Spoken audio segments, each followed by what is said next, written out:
looking for truffles and butterflies. Mr. Ambrose's porter apparently was no instant cleaning wizard. I soon grew tired of waiting for my tailcoat's return. To tell the truth, I felt tired in general, tired and battered and dirty. What I really needed was not just to get my clothes cleaned, but to get myself cleaned, too.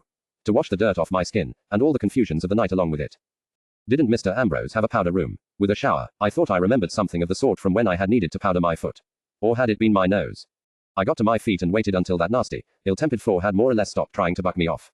It took some time, but finally it seemed to accept I wasn't just going to be thrown out of the window. With all the authority I could muster, I pointed a finger at the floor.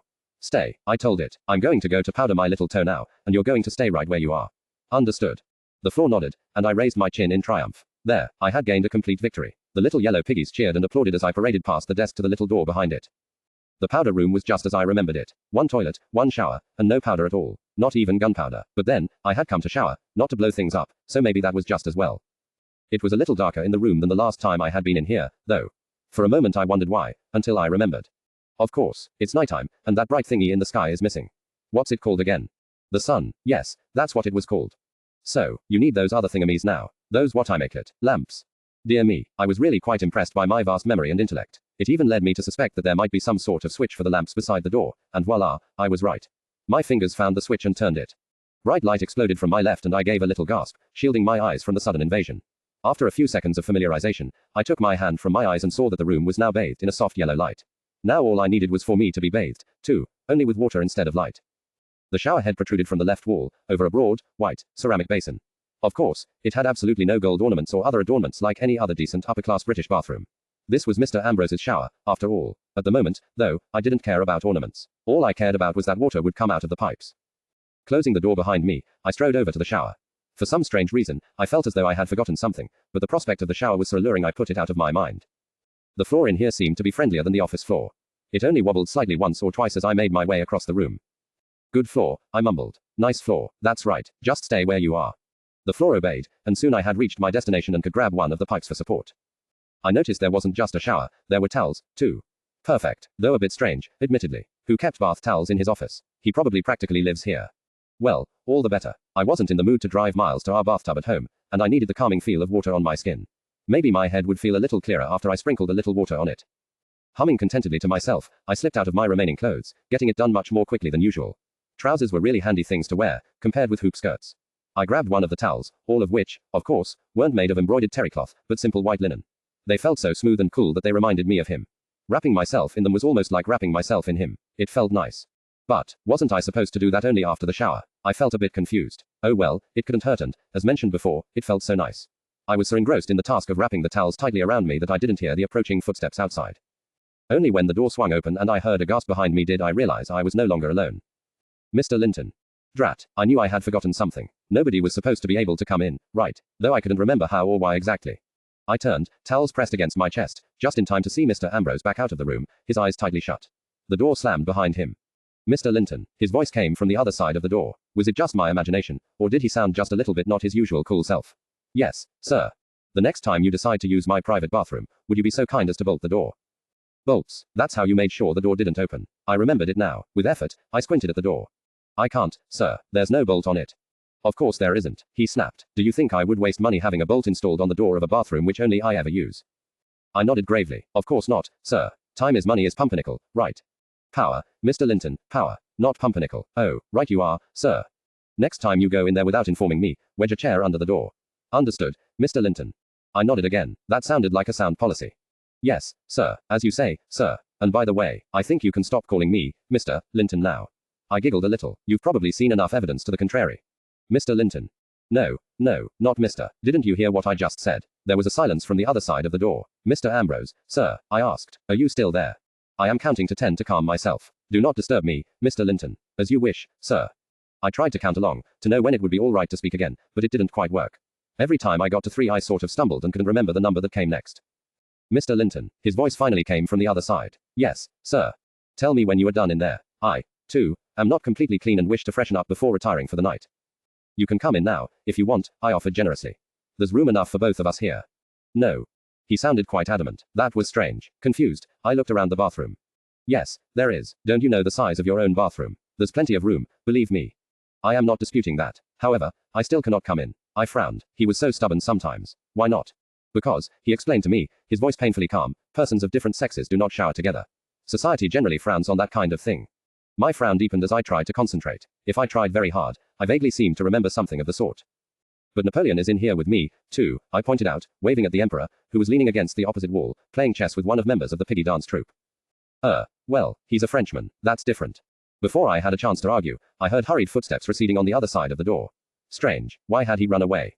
Pouting, I removed my towels and stepped under the shower. It would have been a novel experience taking a shower with somebody else. For some reason I couldn't recall at the moment, I had never done it before. Thoughtfully, I eyed Napoleon on the other side of the room, but he didn't seem interested.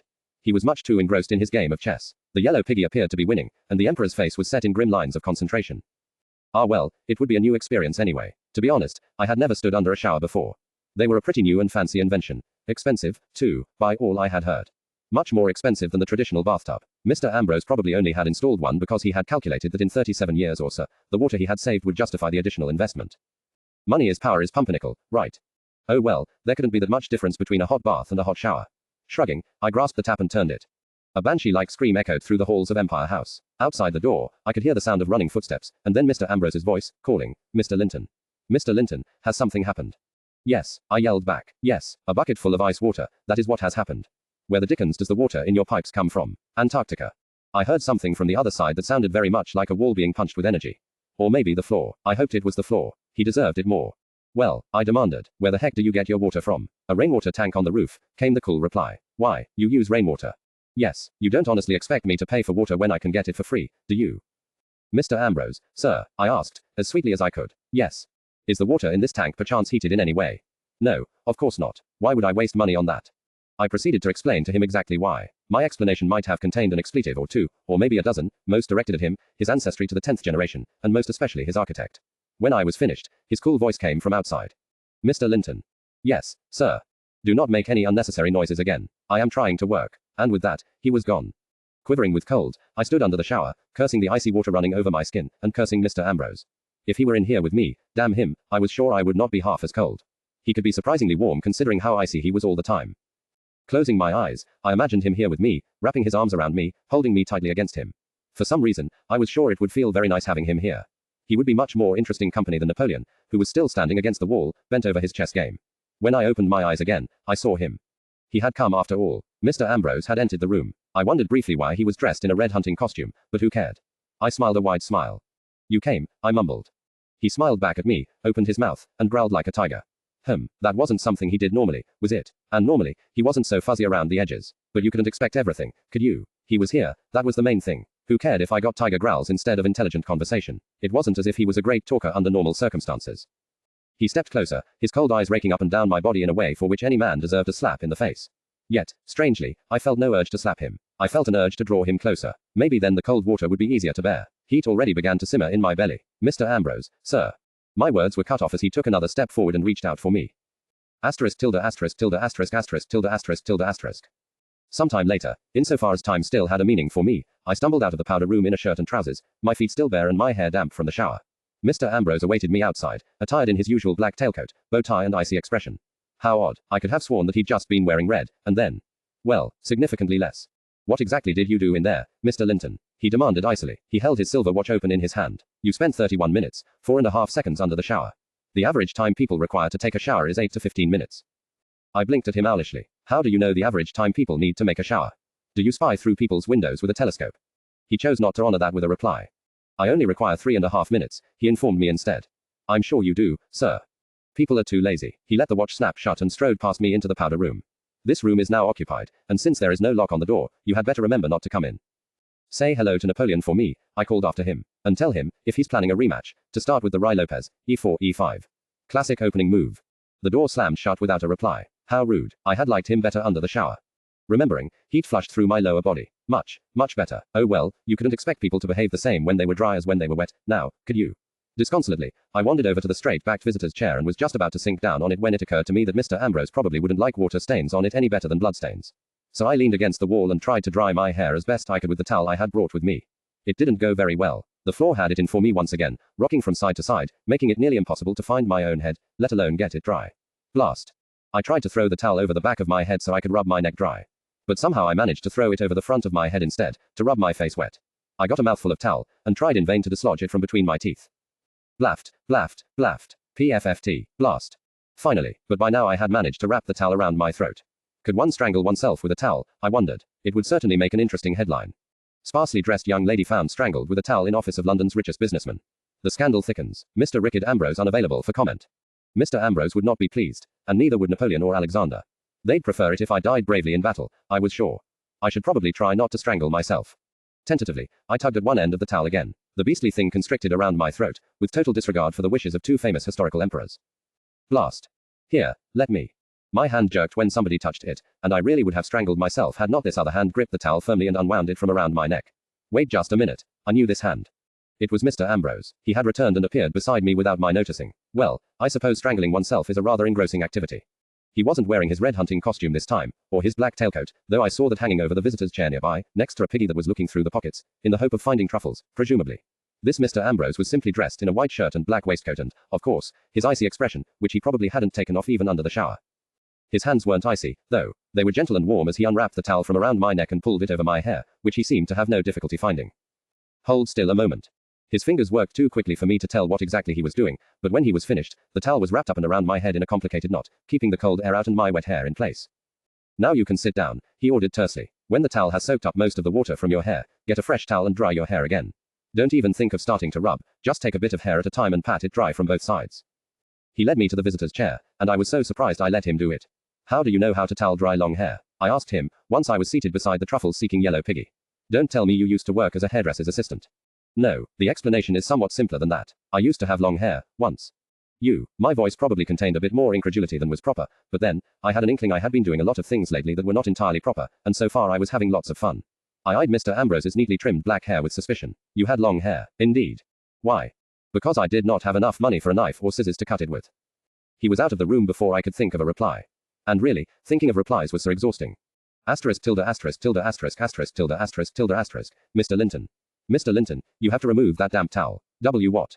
Blinking, I sat up straight. The world seemed very fuzzy again. There was a man standing in front of me. White shirt, black waistcoat and bow tie. Stone-faced. Mr. Ambrose. Mr. Ambrose with a fresh towel. Here, take this. He handed the towel to me. But you said to wait, I protested. You have been waiting, sleeping, to be exact. But 5 minutes is long enough. My office is no home for passing drunkards. He unwound the damp towel from my head, and I, luckily able to find my head again, began to rub vigorously. I said pat your hair dry, he reminded me. Pat, gently, not rub like you want to rip it out of your head. Why don't you go write a brochure on hair care? I grumbled. I can dry my hair however I want, thank you very much. After a few minutes, I let the towel sink with a sigh. I can't get it really dry with this, I complained. You wouldn't happen to have a hairbrush, would you? He was standing at the dark window by now, looking out over the lights of the city. He didn't turn around at my question. Why on earth would I possess such a useless item? Use your fingers. That's perfectly good enough. Why was he suddenly being so antagonistic? He had been so nice just a minute ago, saving me from strangling myself, and even nicer before that, in the shower. And now he was cold as stone again, and staring away from me. I didn't understand it, didn't understand him. I liked you better in your hunting costume, I grumbled. What did you say? Forget it. I did my best to dry my hair with fingers and towel. Beside me, the piggy had switched to the inner jacket pockets, still searching for truffles. Try the upper left one, I whispered to it. Take his wallet and you can buy all the truffles you've ever dreamed of. The piggy squeaked excitedly and proceeded to take my advice. I leaned back in the chair with a contented sigh, imagining how it would find Mr. Ambrose's wallet and sneak off with all his money to buy truffles in Brussels. Suddenly, my hair felt much drier, and I myself better in a general way, though my feet were still a bit cold. I sneaked a peek at Mr. Ambrose, to see if he had taken notice of the piggy's activities. But he was still standing at the dark window, his back to the room, looking out over the city. In the distance, beyond the glass, one could just see the lights glowing at the docks. Work went on there, even through the night. Mr. Linton. Exasperated, I tapped on the armrest of the chair. You still persist in calling me that, even after what you've seen. Maybe it was a trick of the light, but I could have sworn his ears turned a tiny bit red. So, this creature of stone actually had some blood in him. Especially after all I've seen, Mr. Linton. His voice was as frosty as the heart of an iceberg. Not, he added immediately, that I actually saw anything. I turned away and closed my eyes very quickly. I saw nothing at all. Mr. Ambrose, sir. Yes. Don't lie. Mr. Linton. He started to turn, then thought better of it and folded his arms in front of his chest.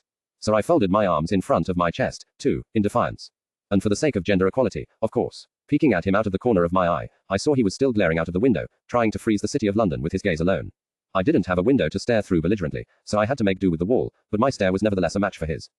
For a while we just remained like this, glaring in angry silence. Finally, he spoke again. I wanted to ask you something, Mr. Linton. Well, why didn't you? You distracted me. I'm quite skilled at that, I admitted. Yes, you are. So ask now. There was another moment of silence. Then, abruptly. Why do you do it, Mr. Linton? Why work for me? Why insist on doing work that is meant for men? You saw that it is dangerous. If you didn't believe me before, you cannot doubt it after tonight. Why do you do it? It was the first time he had asked me this question, outright, without cold disdain, sounding as if he really were interested in hearing the answer. For a moment, I considered giving a smart reply like, because of the cheerful working atmosphere at your office, or, because I like gunfights, but I was feeling strangely drowsy and unprotected, robbed of my usual defensive layers of sarcasm against the masculine world. The truth slipped out of my mouth before I could help it. I want to be free. He whirled around, and I jerked in surprise. I had not expected my simple statement to get such a reaction. His eyes were like shards of dark ice. That is it. That is all. You are free. England is a free country. Nobody can hold you against your will. I wanted to laugh out loud, but the subject really wasn't anything to laugh about. Once I'm married, my husband can, I hissed. Anger was rising inside me, burning away the tiredness that had clouded my mind. What did he know of freedom? What did any man know? They took for granted what women could never have. I must work to make a living. The only other choice is to give myself to a so-called, eligible, man, Mr. Ambrose, sir. For life. In 3 steps he was around the desk and in front of me. And would that be so detestable? To belong to a man? I shot up to face him, not knowing where the energy came from. I was bone-crushingly tired. But I suddenly ran on anger now, and I always had a good supply of that at hand. My mouth tightened, the tired smile disappearing. Woozy or not, tired or not, seeing little piggies or not, I had an absolutely clear opinion on that one particular question. I'd rather die. A muscle in his beautiful, mask-like face twitched, even if the man harbored feelings for you. At that, the yellow piggy stopped searching for truffles and started snickering. I wanted to throw something at it, but didn't see any ammunition in the vicinity. And how likely is that? I scoffed. For a moment he just stood there. His jaw moved. He looked like he wanted to say something. But then, why didn't he? Instead, he just stood there in silence. Finally, he said in his most icy voice, "How should I know? I am certainly no expert on bridegroom choice. Still, it would seem a safer option to marry than to do what you are doing." Life is not about living the safer option, I told him sleepily. Life is about living a life worth living.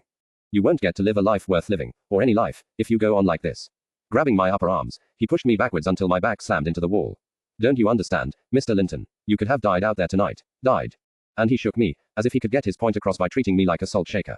All it did was make me angrier. All right, I admit it also made me feel the hardness of his body grinding and bumping against mine, but I tried my best to ignore that and focus on the being angry part. I remembered another time not long ago when we had stood like this, pressed close together, my anger boiling like a volcano in me, his freezing cold in him. I remembered what it had felt like to feel every line of his sinuous, statuesque body pressed against me. Statuesque, that was normally a word you used only for women, if you wanted to say they were tall and graceful. But as I felt him now, I knew it described him perfectly. It described the hardness of his muscles. It described the lack of motion on his face. It even described his taciturn and stony manner. Like a statue. Statuesque. The only thing it did not describe was the anger I swear I could feel underneath the stony exterior, in his deep, dark eyes. What was there for him to be angry about? What was it to him if I died? He'd finally be rid of me, something he had been trying to achieve by a multitude of methods for weeks now. He should be glad if a stray bullet did the work for him. You could have died, he repeated. Behind him, Napoleon, who had left the bathroom by now, the chessboard under his arm, nodded solemnly. Blast. Even the Emperor agreed with him. I had to swallow. I know, I said softly. I know I could have died, but so could you. So could any of the men who were there, fighting. But you are not like them, Mr. Linton. The unspoken words hung like the sword of Damocles in the air over our heads. You are a girl. You are weak. My chin rose up in proud defiance. I can be like them, in all the things that matter. His icy, sea-colored eyes wandered from my face then, went down my body, slowly, lingeringly, and up again. I could feel the breathing in his chest, still pressed against mine, quicken as he did so. No, the word was absolute, brooking no contradiction. You could never be. He leaned forward until I could feel his breath tickle my skin. What was he doing? His hands, his body, his breath, all melted together into a frightening, exciting melee of sights, feelings, smells and sounds. Suddenly, I could feel butterflies dancing in my stomach. Butterflies. What the heck were butterflies doing down there? I hadn't eaten any this morning, had I? His silent, stony face was only inches away now. He was so near, so terribly near, and then he moved to close the last bit of distance. Seeing stars. I pushed. It wasn't a very hard push. Somehow, when pushing away Mr. Ambrose's hard body, my arms didn't want to move as determinedly as I had ordered them to. But the push caught him by surprise, and he staggered back, letting go of my wrists. Who do you think you are, telling me what I can and cannot be? I shouted. I was angry, boiling hot volcano angry. I can be anything I want. I could decide to be a member of a yellow piggy dance troupe, and I could make it work if I wanted to. The yellow piggy removed its snout from Mr. Ambrose's coat pocket and shook its head vigorously. I ignored it. You can never be a man, he repeated, not retreating an inch from his position. His eyes raked up and down my body once more. I was very conscious of how, without my tailcoat, the fabric of the shirt barely concealed my form, which, while lacking upstairs, was definitely feminine in the butt department. But, that couldn't be what he referred to, was it? He couldn't possibly think of me in that way, could he? He was talking about women's rights and liberties, not about me and him doing. No. Definitely not. Oh God. I don't want to be a man, I somehow managed to say. Especially when you're looking at me like this, with eyes as deep and dark as the Atlantic Ocean. All I want is to be treated the same. Where's the difference? He demanded. The difference is the way I feel right now. The way the blood is pumping through my veins twice as hard. The difference, I said, with clenched teeth, the difference is. It is, he regarded me like a scientist would regard a strange, undiscovered creature, while I searched for words that I could speak aloud. There were none to be found. All I could think about was how fast my heart was hammering and how hot my face felt. Well, what if it did? I was angry at him. So of course my heart was hammering and my face was flushed. And of course his being such a chauvinistic bastard was the reason. It had nothing whatsoever to do with how his deep, sea-colored eyes were boring into me right there and then. You see, he said coldly, you can never be like a man. I glared at him with all the force I could muster. Will you ever give me anything but scorn? I demanded. Yes, my hopes flared, until he continued, I will give you your salary at the end of the month. If you do your work properly, that is. The flare of hope I had felt extinguished. Why did disappointment flood through me? After all, money was all I wanted from him. The money to give me my freedom. What else would I want from him? He was still looking at me like that, in that way that made my knees feel weak. Good. I raised my chin and, ignoring my knees, turned away from him. Marching over to the visitor's chair, I sank down on it. That's all I want. Money enough to be free. Oh, you'll have money. His eyes glittered. You still won't be free, though. My head whipped towards him. How so? He marched back to his own chair and sank into it with a grace I couldn't hope to match. From behind his desk, projecting paramount, cold power and authority, he looked at me over his steepled fingers. Just like in marriage, you'll still be tied to a man, to me. My eyes narrowed. Yes, but unlike in a marriage, at the end of the day I can go home and recuperate. And unlike in a marriage, if I ever get sick of seeing your stony visage every day, I can resign. Abruptly, his hands tightened into fists again. But nobody else would give you a position. True, I mumbled. Seems you're stuck with me for now. Was it my imagination or did his hands relax again marginally when he heard that? We glared at each other for a moment or two, at a silent stalemate. I didn't know what the heck he wanted, what would make him stop hating me so much. God, when he was looking at me like that, I didn't even know what I wanted anymore. But whatever it was, it had nothing to do with him. I sat there for a while, but after a few minutes, something intruded upon my befuddled brain. A feeling, something about my feet. Did they feel colder? Yes, they did. Colder, and colder and colder, and I couldn't quite figure out why. Glancing down, I saw they looked perfectly normal. 2 feet, with 5 toes each. But wasn't there something missing? Shoes and socks, you idiot. I had left them in the bathroom. Of course. Carefully, I rose. The floor seemed to be peaceable right now. Should I dare dash across the room to the bathroom to get my shoes and socks, or would the evil beast try to buck me off again? Thoughtfully, I regarded the stone tiles. They seemed to be solid and still. On a sudden impulse, I took a step forward, then another.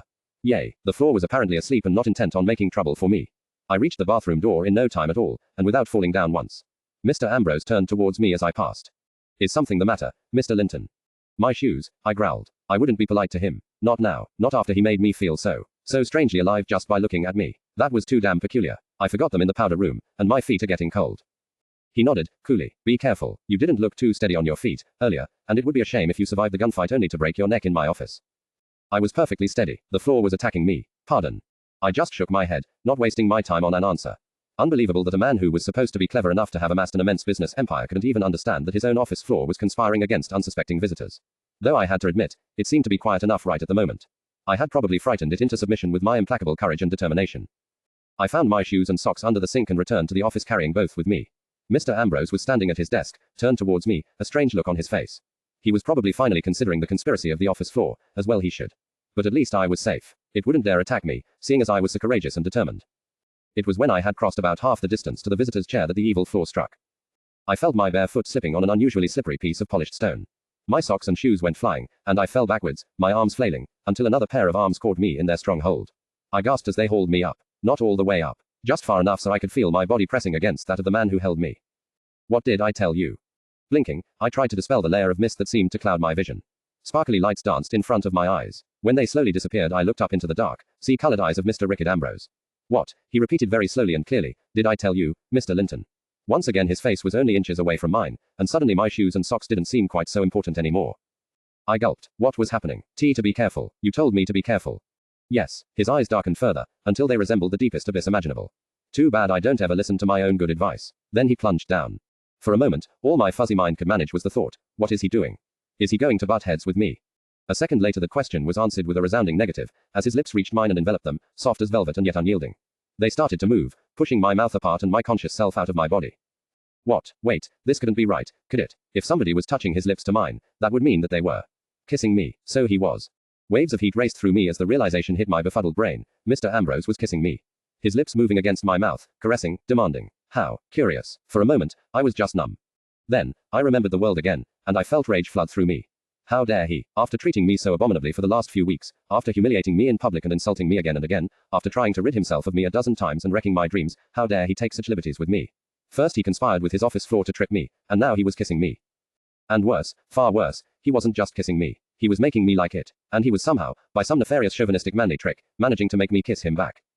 How dare he make me do this? How was he able to force me to respond to his kisses in a way I had never even imagined? I was sure it had to be his fault. Under no circumstances would I ever consent to let a man knead my lips like this, least of all him. The idea alone was abominable, horrible, horrific. Though, now that I thought about it, the reality of it was actually not quite so horrific. Somewhere along the line, the thought dissolved and vanished. The clarity of my mind was gone in the blink of an eye. Not drowned in alcohol this time, no, drowned in the soft touch of his mouth. His lips on mine felt so soft yet so strong, molding themselves to the shape of mine, as if they had been meant to be there. As if on their own volition, my teeth opened and bit down on his lower lip, drawing it and him closer towards me.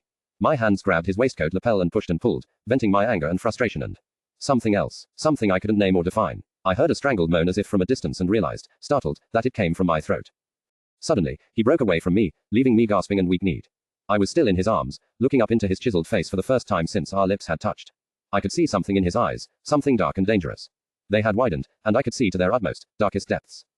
Now do you believe me? His voice was still cold as ice, but rough now, as though covered with fresh frost. You could never be like a man. Trust me, I would not have done that if you were one. Before I knew it, we were kissing again. My hands wandered from his lapels, over his rock-hard chest and onto his arms. My small hands weren't large enough to fit around the muscles of his arm, so I grabbed hold of his shirt sleeves too. What? Push him away, pull him closer. I seemed to be trying to do neither and both at the same time. I was shaking him. That's what it was. Shaking him like he had been shaking me, forcing all my anger onto him and into him. I wanted to punch him, to pay him back for all the ways in which he had hurt me, for all the times he had tried to get rid of me, again and again. And now he was kissing me, as if all he wanted was to possess me and never let go, and I was kissing the chauvinistic son of a bachelor back. Why the heck was I kissing him back? And why was I bloody enjoying it? That wasn't fair. The world had stopped making sense. His lips moved from my own then, to the side of my mouth. Another sound escaped me, not a groan this time, but a growl, like that of a feral beast. Let go of me, I managed with enormous effort. My hands, though, seemed to have other plans. They grabbed him by the lapels again and pressed my lips forcibly to his. Traitors. We were clenched together like this for I knew not how long. Finally, we broke apart. Why? He rasped. His voice was a winter storm. You don't seem to mind. His hold tightened around me. I fought against it, fought very hard. When I broke free, I grabbed his collar and pushed him backward until we both rammed into the desk. I'm a girl, I growled. My anger was burning like a furnace. The world around me seemed to be lit in colors brighter than the sun, and he was brightest of all. Damn him. I'm not supposed to be in control of my emotions. That's your job, so stop the hell touching me. Why don't you stop? I traced my fingers down the side of his hard, chiseled face. Because I don't bloody want to. Well, I'm similarly disinclined. Oh, bloody hell, if he wouldn't stop making me feel this treacherously good, I would have to force him. Drawing back my hand, I prepared to slap him.